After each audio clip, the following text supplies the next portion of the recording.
अली अमीन गंडापुर की मुकदमात की तफसीलात फराहमी की दरख्वास्त। इस्लामाबाद हाई कोर्ट ने PTI रहनुमा के खिलाफ दर्ज मुकदमात की तफसीलात तलब कर ली हैं। फ़िरक़ैन जुम्मे तक अली अमीन गंडापुर के खिलाफ दर्ज मुकदमात की रिपोर्ट पेश करें। हाई कोर्ट की जानिब से कहा गया है। मज़ीद तफसीलात से हमें आगाह करेंगे खुर्रम मलिक। खुर्रम बताइएगा।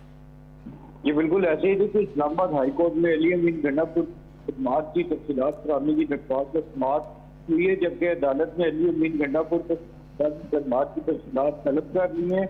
इस्लामाबाद हाई कोर्ट का कहना है कि फ़िरक़ैन जुम्मे तक अली अमीन गंडापुर के खिलाफ दर्ज मुकदमात की रिपोर्ट इस्लामाबाद हाई कोर्ट में पेश करें, जबकि इस्लामाबाद हाई कोर्ट ने फ़िरक़ैन को इस तरह से नोटिस भी जारी कर दिए। इस केस की समाअत जस्टिस अरबाब मोहम्मद ताहिर ने की है।